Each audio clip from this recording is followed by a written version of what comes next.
Hello guys, this is Alauddin Khan. आपको तो पता ही होगा कि काफ़ी दिन बाद मैं वीडियो अपलोड कर रहा हूँ, पर कोशिश करूँगा आगे से जल्द वीडियो अपलोड करने के लिए। खैर, जाने दीजिए। पर आज हम जिस टॉपिक पे बात करने वाले हैं ये बहुत ही इम्पोर्टेंट टॉपिक है, जो है टाइम विथ अंडरस्टैंडिंग, समय के साथ समझदारी। हम में से ज़्यादातर लोग ये नहीं जानते हमारे लाइफ में समय के साथ समझदारी का होना कितना ज़्यादा ज़रूरी है। क्योंकि अक्सर ये होता है, जब हमारे पास बहुत ज़्यादा समय होता है तब चीज़ों को समझने की समझदारी हम में नहीं होती है। जब वो समय निकल जाता है तब हमें उस चीज़ को समझने की समझदारी आती है। तब हमारे पास पछतावे के सिवा कुछ नहीं होता। इस बात को समझने के लिए आपके बीच में एक छोटा सा स्टोरी शेयर करना चाहता हूँ। थोड़ा गौर से सुनिएगा, बहुत कुछ सीख मिल सकती है आपको।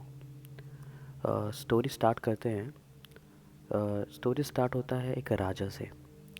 एक राजा शिकार पे निकलता है और वो शिकार करते करते एक ऐसे जगह पे पहुंच जाता है जहाँ पे दूर दूर तक कोई आबादी नहीं उसको दिखती है, और बहुत ज़्यादा उसको प्यास लगता है।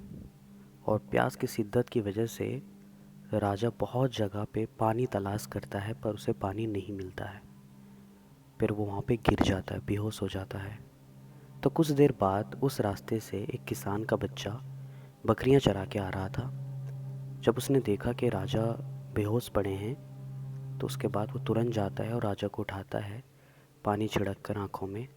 तो राजा को पानी पिलाता है। जब पानी पिलाता है तो राजा को होश आता है।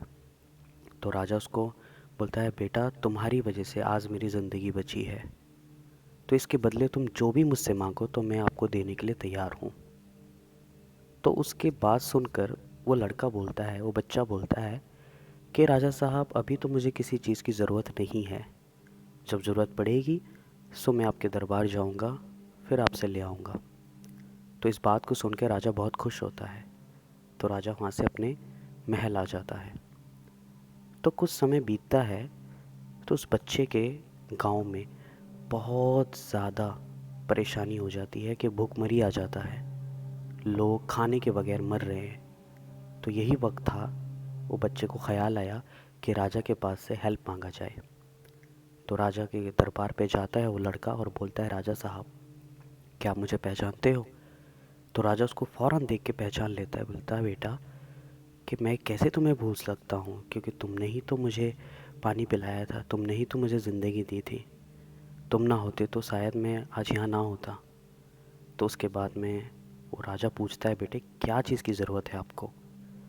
तो वो लड़का बोलता है कि राजा साहब मेरे गांव में भूखमरी आ गई है, लोगों के पास खाने के लिए कुछ नहीं है, तो कोई चीज़ मुझे दीजिए जिसको मैं बाज़ार में बेचकर मैं अपने गांव वालों की मदद कर सकूं, या फिर ऐसा कोई चीज़ दीजिए जिस वजह से मेरे गांव वालों की मदद हो सके।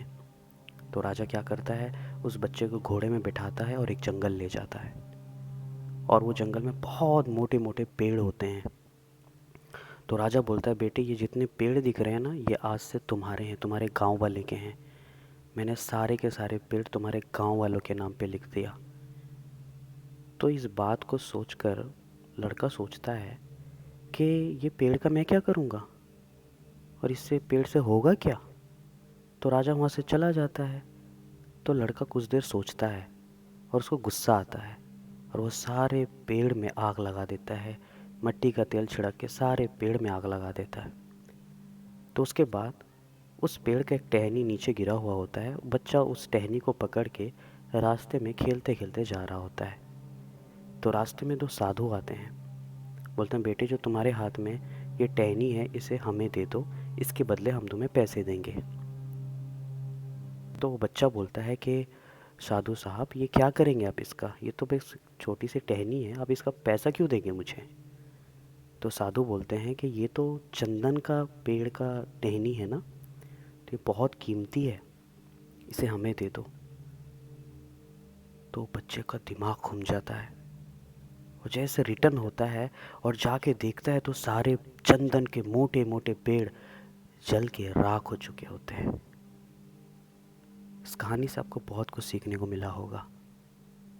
क्योंकि तब उसके पास समय बहुत थी, पर वो चीज़ों को समझ नहीं पाया। अब उसके पास समय नहीं है, अब चीज़ों को समझने की समझदारी आ गई है। सिर्फ वहाँ पे वो रोता है, गिड़गिड़ाता है, पछतावा उसके लाइफ में होता है और कुछ नहीं होता है। तो ऐसे हमारे लाइफ में बहुत ऐसा सिचुएशन आता है जब हमारे पास समय तो बहुत होता है, पर जो चीज़ हमारे पास रहती है उसकी हमें वैल्यू पता नहीं होती है, उसकी समझदारी नहीं रहती हमें। जब समय निकल जाता है तब हमें उस चीज़ की समझदारी, उसकी वैल्यू समझ आती है। तब हमारे पास कुछ नहीं रहता है सिवाय पछतावा के। सो ये मैं आपको इतना ही बताना चाहता था कि आप भी देखिए अपने लाइफ में आप ऐसी गलती तो नहीं कर रहे हैं कि आपके पास चीज़ है लेकिन उसकी समझदारी नहीं है।